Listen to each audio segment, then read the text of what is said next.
আনসারকে দিয়ে যে খেলা শুরু হইল তাতে বোঝা যায় পতিত সরকারের সেনাপতিরা এখনো সবল এবং সক্রিয়। এই আনসার কাণ্ড একটা কিন্তু ওয়েক আপ কল প্রফেসর ইউনূসের সরকারের জন্য।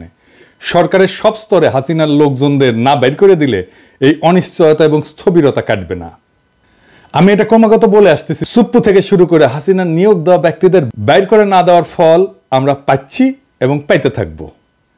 এর আগে শীর্ষ আদালতের মাধ্যমে কু করার চেষ্টা হয়েছিল, আগামীতে এই ধরনের চক্রান্ত চলতেই থাকবে। কেউ যদি মনে করে থাকেন পরাজিত ফ্যাসিস্টরা এবং তাদের প্রভু ভারত সবকিছু মেনে নিয়ে বসে থাকবে, তাইলে কিন্তু বোকার স্বর্গে বাস করিচ্ছেন। ওদের ফেলে যাওয়া জঞ্জালগুলো সমূলে সাফ করেন। ছাত্ররা আনসার কাণ্ড ব্যর্থ করে দিচ্ছে, কিন্তু ছাত্রদের ডাকতে হবে কেন? পুলিশ আছে না, বিজিবি আছে না, আর্মি আছে না? ছাত্ররা কি ছাত্রলীগ না মাস্তান যে এরা এই শেষ পিটাবে সবাইকে আর সবাই ঠান্ডা থাকবে? এটা কোনো প্রসেস হইল? আনসার অনেক আগে থেকে প্রস্তুতি নিতেছে, আমরা সবাই জানি। আর স্বরাষ্ট্র উপদেষ্টা লেজ মলতেছে বসে বসে। ওই যে দেখেন স্বরাষ্ট্র উপদেষ্টা মালদারে দেখেন কেমনে কথা কয়। 3 উপদেষ্টা এবং অন্যান্য যারা সহকর্মী সবার সাথে আলোচনা করে আমরা একটা সিদ্ধান্ত উপনীত হয়েছি, এখন থেকে রেস্ট প্রথা থাকবে না আনসারে। আর অন্যান্য যে যাদের দাবি দাওয়াগুলি আছে ওই জন্য একটা কমিটি করে দেওয়া হচ্ছে। এই কমিটি পর্যালোচনা করে আমাদের কাছে পাঠিয়ে এবং তা আমরা আন্তঃমন্ত্রণালয়ে বসে একটা সিদ্ধান্ত নিব। এইটি আপনাদের কাছে আপনার এই মেসেজটা সবাইকে পৌঁছায় দেন। রেস প্রথাটা একটু কি এটা একটু ব্যাখ্যা করলে ভালো হয়। রেস প্রথাটা হচ্ছে আমাদের নিয়ম নীতিমালা নিয়োগ বিধিমালা অনুযায়ী ওনারা 3 বছর চাকরি করার পরে 6 মাস যাবত ওনারা রেস্টে থাকে। এরপরে ওনারা আবার অঙ্গীভূত হয় 6 মাস পরে। এই 6 মাস ওনাদের জীবন জীবিকাটা একটু দুর্দশার মধ্যে থাকে, সেই জন্য ওনাদের মূল সমস্যাটা ওই জায়গায়। এই জন্য আমরা সবাই মিলে একটা একমত পোষণ করি যে এই প্রথাটা যেন বাতিল করা হয়। নিয়োগ বিধিমালা থেকে সেটা আমরা কিভাবে বাতিল করা হবে সেই প্রক্রিয়াটার মাধ্যমে আমরা এটাকে রেগুলার জব হিসাবে কিভাবে করা যায় সেটা আমরা দেখেছেন কথা কিতে পারে কাঁপিচ্ছে। হ্যাঁ, কাঁপিচ্ছে কেমন করে?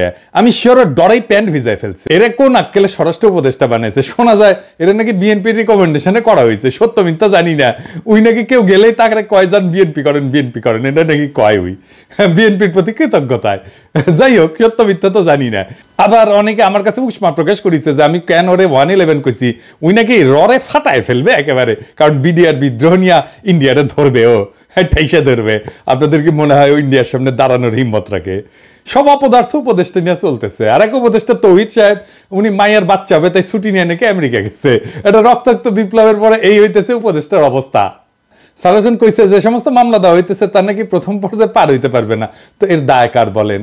আপনারাই বলেন। স্বরাষ্ট্র আর আইন উপদেষ্টার তো নাকি? যাই হোক, আসিফ নজরুল্লাহ এটা ব্যাখ্যা দিছে, কিন্তু এটা নিয়ে পরে আলাপ করবো। আজকে অন্য বিশাল প্রচুর আলাপ আছে, সেই জন্য আজকে এটা ধরিচ্ছি না। তো যে অভিযোগে মামলাগুলো দেওয়া হয়েছে তার বেশিরভাগ ক্ষেত্রে তো হাস্যকর। যেভাবে গ্রেপ্তার হচ্ছে অতি নাটকীয়, আর যেভাবে আদালতে তোলা হচ্ছে তার দায়িত্ব জ্ঞানহীন। আপনি যদি কোনো একজনকে অভিযুক্ত করে আদালতেই তোলেন, তারে মাইরা বিসি ফাটায় তো দিতে পারেন না, তাই না?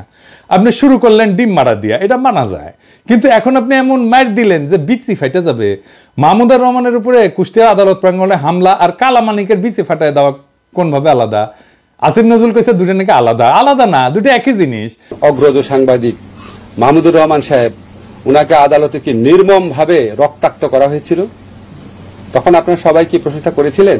আপনাদের টিভিতে কি এই নিউজটা দেখাতে পেরেছিলেন? বিএনপির আইনজীবীরা এই কাজ করতেছেন কলে, এটা সবাই কইতেছে। নিজের বিবেককে প্রশ্ন করেন কাজটা ঠিক করতেছেন কিনা। মানিকের বিসি ফাটাইলে পাবলিকে খুশি হবে। আমার তো মনে হচ্ছে যে পাবলিক খুশি করার মিশনে নামিছেন উপদেষ্টারা। একজন গ্রেপ্তারকৃত অভিযুক্তকে যদি নিরাপত্তা দিতে না পারেন, তাহলে ক্যান্টনমেন্টের মধ্যে আদালত বসান। ক্যান্টনমেন্ট ছাড়া তো এখন আপনাদের কোনো গতি নাই। কিছু হইলে ক্যান্টনমেন্ট, কিছু হইলে আর্মি, তো যান ক্যান্টনমেন্টের মধ্যে যে আদালত বসান, ওইখানে নিরাপত্তা দিতে পারবেন। তো মানিকের উপরে হামলার জবাব কিন্তু প্রফেসর ইউনূসকেই দিতে হবে। আজ হোক কাল হোক, একসময় দিতে হবে। বিএনপির আইনজীবীদের কেউ এই প্রশ্ন করবে না। প্রফেসর ইউনূসকে এমন একটা বিব্রতকর প্রশ্নের মুখে ঠেলে দেওয়া কার স্বার্থে, কার উপকার করবে? মনে রাখেন, উনি যে আছেন এই জন্য ওয়েস্টকে আমাদের ব্যাপারে হোস্টাইল করতে পারতেছে না ইন্ডিয়া। উনারা আজাইরা বিব্রতকর পরিস্থিতিতে ফেলেন না, উনারা বিব্রতকর পরিস্থিতিতে ফেলবে ইন্ডিয়ান লেসপেন্সারেরা। আপনি যদি ইন্ডিয়ান লেসপেন্সারদের জন্য দেওয়া প্রভুপাদ উপাধি পাইতে চান, সেটা অবশ্য আলাদা কথা। তো প্রফেসর ইউনূসের ডিপেন্ড করলাম, এবার ওনারা এটা ধরি না, কি কন আর ধরি। স্যার আপনি যে জাউরার লগে দেখা করছেন, এই যে ইন্ডিয়ান হাই কমিশনার, আমি খুব মাইন্ড করেছি। আপনার কেউ নিশ্চয়ই বলে যে পিনাকি হুদাই মুখ খারাপ করে। হ্যাঁ দেখেছেন কি টাইটেল করেছে, দেখেছেন পত্রিকার নিউজে দেখেছেন? হ্যাঁ এই টাইটেল যদি সত্যি না হয় তাহলে আপনার দপ্তর থেকে প্রতিবাদ পাঠাবেন, আর যদি সত্য হয় তাহলে আপনাকে জবাব দিতে হবে কেন ইন্ডিয়ার কাছে আপনি সাহায্য চাইছেন। প্রণয় ভার্মার লগে আপনার দেখা করতে হবে কেন? সৌজন্য, হ্যাঁ ওই যে কইছে সৌজন্য সাক্ষাৎ, তো ও সৌজন্য দেখাইছে আপনারে স্যার? কি কন? আপনার শপথ অনুষ্ঠানেও আসছিল, আসে নাই, ওই সৌজন্যটাটুকু দেখাই নাই। এই তো জাউরার সৌজন্য বোধ, তাই না? আপনি বলেন ছাত্ররা আপনার দায়িত্ব দিছে, তো ছাত্ররা কি ভারতের সাথে কুসুম কুসুম সম্পর্ক অনুমোদন করে? করে না তো। তবে এই ছাত্রদের সম্পর্কে কিছু বলা দরকার একজন অগ্রজ হিসাবে, আর এই লড়াইয়ের একজন স্টেক হোল্ডার হিসেবে। আর প্রফেসর ইউনূসকে কিছু ইনসাইড স্টোরি সম্পর্কে বলা দরকার, তাইলে ওনার বক্তব্যগুলো আশা করি আরো নিখুঁত হবে। এই বিপ্লবটা স্যার ছাত্ররা শুধু একা করে নাই, ছাত্ররা লড়াইয়ের স্পিয়ার হেড ছিল, মানে যারা রাজনীতির ভাষায় বলে ভ্যানগার্ড, মানে কমিউনিস্টরা কয় আর কি ভ্যানগার্ড, বর্ষার ফলার মতো আর কি। বর্ষার ফলা কিন্তু একা কিছু না, এটা অকার্যকর অস্ত্র বা সামান্য কার্যকর অস্ত্র। আর পিসের লাঠিটাও একা কিছু না, সামান্য কার্যকর অস্ত্র, কিন্তু দুইটা একসাথে এটা কার্যকর অস্ত্র হইয়া ওঠে। তো বর্ষার ফলাটা হইতেছে ছাত্ররা, আর জনতা হইতেছে পিসের লাঠিটা। ছাত্রদের সাথে জনতাও নামছিল, ব্যাপকভাবে নামছিল। শুধু বিশ্ববিদ্যালয়ের ছাত্র না, মাদ্রাসার ছাত্ররা নামছিল, শহীদ হয়েছে কাতারে কাতারে। কে নামে নাই? রিকশাওয়ালা, গার্মেন্টস ওয়ার্কার, জামাত, বিএনপি, হেফাজতের কর্মীরা, আবু সাইদকে শিবিরের সাথী। তো গত 15 বছর ধরে যারা লড়াই করছে তাদের রক্ত অশ্রু কান্নার উপরে দাঁড়ায় আছে এই লড়াই। এই লড়াই দাঁড়ায় নাই, এই লড়াইকে আকাশ থেকে পড়ছে, হঠাৎ করে বিজয় আসছে। আবু সাইদ যে বুক চিতায় দাঁড়াইছে, এই দাঁড়ানোটা প্রথম কে দাঁড়াইছে বাংলাদেশে? দেখেন তো এই ছবিটা, গার্ডিয়ানে ছাপা হয়েছিল, বিএনপি কর্মী। তারা এইভাবে অসংখ্যবার দাঁড়াইছে। মুক্তিযুদ্ধে যেভাবে আওয়ামী লীগ কুক্ষিগত করেছিল, জনতার বিজয়কে আওয়ামী বিজয় রিডিউস করছিল, সে একই কাজ কইরেন না। আওয়ামী ন্যারেটিভের পরাজয় তো দেখলেন, এবার আপনাদের এই ন্যারেটিভও কিন্তু পরাজিত হবে যদি এটারে ছাত্রদের লড়াই হিসাবে শুধুমাত্র প্রতীয়মান করেন। 5 তারিখে আর্মি গুলি চালায় নাই, চালাইতে পারত। চালাইলে কি হইতো? প্ল্যান কি ছিল? প্রফেসর ইউনূসকে জিজ্ঞেস করেন। আমি ওনারে একটা কাজ করতে রিকোয়েস্ট করছিলাম, স্যার তো জানেন আপনি, যাতে আর্মির গুলি করা ঠেকানো যায়। উনি কাজটা করছিলেন, আপনাকে ধন্যবাদ। ওনার কাজটা সূত্র ধইরা আমার একজন বড় ভাই যিনি জাতিসংঘে কাজ করতেন, তিনি জাতিসংঘে কিছু গুরুত্বপূর্ণ ভূমিকা রাখছিলেন। জাতিসংঘের মহাসচিবের কাছে একটা ক্রুশিয়াল ভূমিকা ছিল। আমি প্রফেসর ইউনূসকে জানাইছিলাম যে এত কিছুর পরেও যদি আর্মি গুলি করে তাহলে প্ল্যান বি কি? আর্মির সাবেক জেনারেলরা আর্মি কনভয়ের সামনে দাঁড়াইতো। কারা কারা দাঁড়াইতো আমি আজকে নাম কইলাম না। হাসিনা যদি টিকা যাইতো তাহলে প্ল্যান সি ছিল। লড়াই এমন জায়গায় পৌঁছাইছিল যে আমরা সশস্ত্র লড়াই করলেও জিতে আসতে পারতাম, আর আমরা সেটা করতামও, আন্তর্জাতিক শক্তির সাহায্য নিয়ে করতাম, আগাইছিলামও। আর বেশি না কই। এইবার আমি একটা খুব খারাপ একটা সেন্সিটিভ প্রশ্ন করি, স্যার আপনারাও করি, ছাত্রদেরকেও করি, কিছু মনে কইরেন না প্রফেসর ইউনূস এবং ছাত্ররা। এই যে কয়েকশো পুলিশ মারা গেল, মাইরা যে টাঙ্গায় রাখা হলো, কে করছে? ছাত্ররা। আপনারা এটার ওনারশিপ নেবেন? নেবেন না তো। থানা আক্রমণ হইল একের পর এক, এমন কোন থানা নাই বাদ গেছে। পুলিশ যে আতঙ্কে পলাইলো, কে মাইরা টাঙ্গায় রাখছিল? কে? ছাত্র ভাই আপনারা রাখছিলেন? হ্যাঁ, কে করলো এটা নিশ্চয়ই বুঝতে পারতেছেন। এই বিপ্লবী সহিংসতা কোনো র্যান্ডম ঘটনা না, আর এইগুলো ছাত্ররা করেও নাই। কিন্তু বিপ্লবী সহিংসতার একটা ডিসাইসিভ রোল ছিল। হাসিনা না পড়লে পুলিশের পরে আমলাদের সিরিয়াল ছিল। হ্যাঁ আমি জানি, বাইসা গেছেন আপনারা। ওই যে সব সুন্দরী, সব অপসরীরই একটা দুর্গন্ধযুক্ত গুজ্জদার থাকে, সেরকম এইরকম বিপ্লবের একটা বিপ্লবী সহিংসতা থাকে যেটা কেউ ওন করে না। কিন্তু ওই বিপ্লবী সহিংসতাটা দরকার। সেই জন্য আপনি বিপ্লবের পুরা গল্প কোনোদিন পাইবেন না, কারণ এই কথাটা কেউ বলবে না যে আমি এটা করেছি, কেউ বলবে না, কেউ স্বীকার করবে না, কিন্তু এটা হয়েছে। যাই হোক, তাই সবাইরা বাদ দিয়ে একটা গ্রুপকে মহিয়ান করে তোরা কৌশলকে বাদ দিতে অনুরোধ করি। তরুণ ছাত্র নেতা এবং উপদেষ্টা পরিষদের জন্য সামনে কিন্তু বিপদ আছে। বিপদটা কি আমি একটু বলি, খুইলা বলি। ছাত্ররা একটা শক্তি, সত্য, কিন্তু ছাত্র নেতারা ডিসপোজেবল। ডিসপোজেবল কথাটা শুনে আবার মাইন্ড করেন না। ছাত্র নেতাদের শক্তি অতি ক্ষণস্থায়ী। আমিও ছাত্র নেতা ছিলাম, আমিও ঠিক 90-এর অভ্যুত্থানের নেতা ছিলাম। হাজার হাজার ছাত্রকে ডাক দিলে এক কাতারে আনতাম। এখন ওই ছাত্রদের আনতে পারবো? পারবো না, কারণ তারাও ছাত্র নাই, আমিও নাই। ওদের সবার সংসার হয়েছে, রাজশাহী মেডিকেল কলেজে গেলে হ্যাঁ সাবেক ছাত্র পরে পরিচিতি পাইছে, পিনাকি ভট্টাচার্য হয়েছে, সেই জন্য হয়তো আসবে অনেকেই। কিন্তু আমি যদি আজকাল পিনাকি না হইতাম কেউ আসতো না।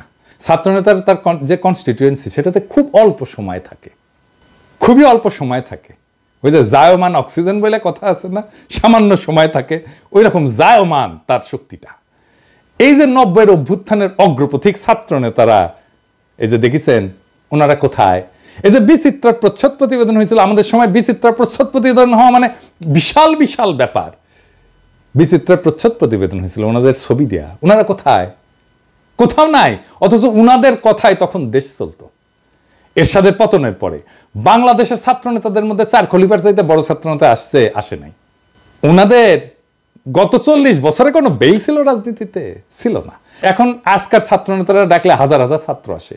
ঠিক 5 বছর পরে ওই ছাত্র ইউনিভার্সিটি থেকে বাইরে গেলে সেই একই বাগানে আসবে নতুন কুড়ি। শুধু সেদিনের মালি থাকবে না, ছাত্র রাজনীতি কফি হাউসের সেই আড্ডা, বুঝছাও, এটা থাকে না। বারবার ছাত্রদের সামনে আইনা জনতাকে যে সামনের কাতার থেকে পিছে ঠেলে দেওয়া হইতেছে, তার সবচেয়ে বড় ভিকটিম হবে ছাত্ররাই, ছাত্র নেতারাই। তারা শক্তিহীন হইয়া পড়বে। রাজপথে ছাত্র জনতার বিপ্লবী ঐক্য হাসিনাকে পরাস্ত করছে, শুধু ছাত্ররা করে নাই। ক্ষমতা জিনিসটাকে আজকের ক্ষমতাবানদেরকে বুঝতে হবে খুব খেয়াল করে, কারণ এটা না বুঝলে আপনি ক্ষমতাকে ম্যানেজ করতে পারবেন না। কারণ ক্ষমতা খুব ডেঞ্জারাস জিনিস। আমি আপনাদেরকে বিপ্লবের একটা এক্সাম্পল দিয়ে দেখাই। ক্ষমতা কিভাবে বিপ্লবকে ধ্বংস করে দিতে পারে। রুশ বিপ্লব টেকেছিল, টেকে নাই। এত বড় সফল বিপ্লব টেকে নাই কেন জানেন? কারণ লেনিন নিজে ক্ষমতাকে কিভাবে ডিল করবেন, জনতার সাথে কিভাবে পুনঃসম্পর্ক স্থাপন করবেন, জনতাকে দিয়ে কিভাবে বিপ্লবকে ওন করাবেন, সেটা বুঝতে পারে নাই লেনিনের মতো প্রখর রাজনৈতিক মেধার লোক। ক্ষমতা এসে বিপুলভাবে অজনপ্রিয় হয়েছেন লেনিন আর তার নিজের দল মাত্র কয়েক মাসের মধ্যে। এটার সাথে বাংলাদেশের আগস্ট বিপ্লবের মিলটা ধরাই দেব, মজা পেবেন। রাশিয়া বিপ্লব হইল, লেনিন ক্ষমতা নিলেন, তারপর একটা নির্বাচন দিলেন কয়েক মাসের মধ্যে এবং গোহারা হারলেন। বিরোধী দল পেল 40% ভোট আর সে পেল মাত্র 25% ভোট। তারপর পার্লামেন্টে রেড আর্মি পাঠায় ওদেরকে পার্লামেন্ট ছাড়া করলেন। এটা হচ্ছে লেনিনের কেরামতি। সফল বিপ্লব করলো যেই দল ক্ষমতায়, তারপরে গোহারা হারলো। আর ওই হারার পরেই Soviet union one party state হয়ে ওঠে ধীরে ধীরে। দীর্ঘমেয়াদে শুধু বিপ্লব না, একটা প্রসপারাস নেশনকে পিছিয়ে দেওয়া হয় বহু বছর, আজকে পর্যন্ত মাথা তুলে দাঁড়াইতে পারেনি। আর একটা এক্সাম্পল দিই, শপথ নেওয়ার আগে মোস্ট প্রমিনেন্ট আর পপুলার ছাত্র নেতা কারা ছিল? আসিফ আর নাহিদ, তাই না? এখন মোস্ট প্রমিনেন্ট আর পপুলার ছাত্র নেতা কে? সার্জিস আর হাফনাজ আব্দুল্লাহ। কেন বুঝলেন তো? কারণ ওটা ক্ষমতার বাইরে। ক্ষমতা জনগণের সাথে নেতার দূরত্ব তৈরি করে সব সময়। ক্ষমতাবানকে জনগণ পছন্দ করে না, ক্ষমতা জনগণকে দূরে সরায় দেয়। লেনিনের মতো প্রখর রাজনৈতিক মেধা এই ক্ষমতাকে ম্যানেজ করতে পারে নাই। দুইটা দেশ পারছিল কিন্তু বিপ্লবের পরে ক্ষমতা আর জনতার মধ্যে মেলবন্ধন করতে, কিউবা আর ইরান। সেই জন্য এই দুই দেশে এখনো বিপ্লব টিকে আছে। আর এই অরাজনৈতিক এনজিও দুর্বল বুইরাদের ক্যাবিনেট পারলে ভালো, কিন্তু প্রফেসর ইউনূস তো খমিনেও না লেনিনও না। এখনই প্রফেসর ইউনূসের সরকারকে অনেকে এনজিওগ্রাম সরকার বলে। ওই যে হার্টের এনজিওগ্রাম না, ওই এনজিও মানে নন গভর্নমেন্ট অর্গানাইজেশন, আর গ্রামীণের গ্রাম মিলে এনজিওগ্রাম সরকার। হ্যাঁ বুঝছেন স্যার, আপনার সরকারকে এনজিওগ্রাম সরকার বলে। বুড়াদের লাগে এনজিওগ্রাম। এটা নতুন তরুণ বাংলাদেশ করতে পারবে না। আপনার ক্যাবিনেটে 2 জন তরুণ ছাত্রকে নিয়েছেন, আমি প্রথম দিন এটা অ্যাপ্রিসিয়েট করছি, বলছি যে এটা ভালো কাজ হয়েছে। আপনি সবাই নেন তরুণ, সবাই সব উপদেষ্টারা তরুণ নেন, এই যে ছাত্রদের নেন, কোনো অসুবিধা নাই তো, আমরা সাপোর্ট করব, ওরা খুব ভালো পারবে চালাইতে। এর আগে ব্রিগেডিয়ার স্বাগত কইছিলেন না আওয়ামী লীগকে দল গুছাইতে, আজকে আসিফ নজরুল পিছে মুজিবের ছবি নিয়ে কইলেন আওয়ামী লীগ ঐতিহ্যবাহী দল, তার সংগঠন করার অধিকার আছে। ব্যক্তিগতভাবে আমি মনে করি কোনো রাজনৈতিক দলকে নিষিদ্ধ করার পক্ষে আমি না। আওয়ামী লীগ বাংলাদেশের স্বাধীনতা সংগ্রামে নেতৃত্ব প্রদানকারী দল, বিভিন্ন গণতান্ত্রিক সংগ্রামে এই দলটার অবদান ছিল। গত 15 বছর তারা যা করেছে সেটা তাদের ঐতিহ্যের সাথে যায় না।